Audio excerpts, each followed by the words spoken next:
নোয়াখালীর সোনাইমুড়ির একটি মাদ্রাসার ভবনে একই ছাত্রকে দুইবার বলাৎকার করার অভিযোগ উঠেছে মাদ্রাসাটির এক শিক্ষকের বিরুদ্ধে। থানায় মামলা করে এখন ভুক্তভোগীরাই আছেন আতঙ্কে। পুলিশ বলছে গ্রেপ্তার করা হবে অভিযুক্তকে। আকবর হোসেন সোহাগের তথ্য ছবিতে ডেস্ক রিপোর্ট। বছরের ব্যবধানে আন্নুর তাহফিজুল কুরআন মাদ্রাসার ভবনে একই ছাত্রকে দুইবার বলাৎকার করার অভিযোগ উঠে মাদ্রাসাটির শিক্ষক নুরুল আফসারের বিরুদ্ধে। ঘটনার পরপরই পালিয়ে যান অভিযুক্ত শিক্ষক। নুরুল আফসার হুজুরে আমার ছেলেকে ডেকে জোর করে তার সাথে অনৈতিক কাজ করে। আমার নাতি একজন পড়াইতো আর কি, এর লোক বলাৎকার করছে, করার পরে ওনাকে জানানো হয়েছে, জানানোর পরে দিয়ে এখন এই কি করছে, ওই শিক্ষকের ফালাই দেবার ব্যবস্থা করছে। পরে ভুক্তভোগী শিক্ষার্থীর মা বাদী হয়ে সোনাইমুড়ি থানায় অভিযুক্ত শিক্ষক নুরুল আফসার ও মদতদাতা হিসেবে আনোয়ার হোসেনের বিরুদ্ধে নারী ও শিশু নির্যাতনের মামলা দায়ের করেন।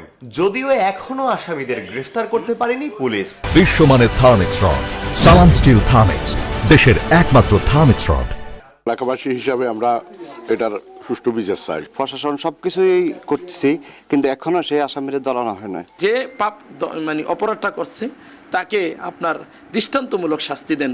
অভিযোগ রয়েছে ঘটনার পরপরই অভিযুক্ত শিক্ষক নুরুল আফসারকে কৌশলে কক্সবাজার পাঠিয়ে দিয়ে দফারফা করার চেষ্টা করেন মাদ্রাসাটির পরিচালক ও প্রতিষ্ঠাতা আনোয়ার হোসেন।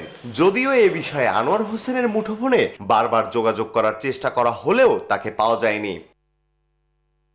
তবে পুলিশ বলছে অভিযুক্তদের ধরতে অভিযান চলছে। মামলাটি তদন্তাধীন আছে এবং মামলার আসামি দুইজন নুরুল আফসার ও আনোয়ার দুইজনই পলাতক আছে।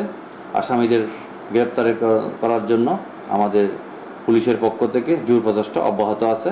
অবিলম্বে আসামিদের গ্রেফতার করতে স্থানীয় প্রশাসনের কাছে দাবি জানিয়েছেন ভুক্তভোগী পরিবার। Desk report, news 24।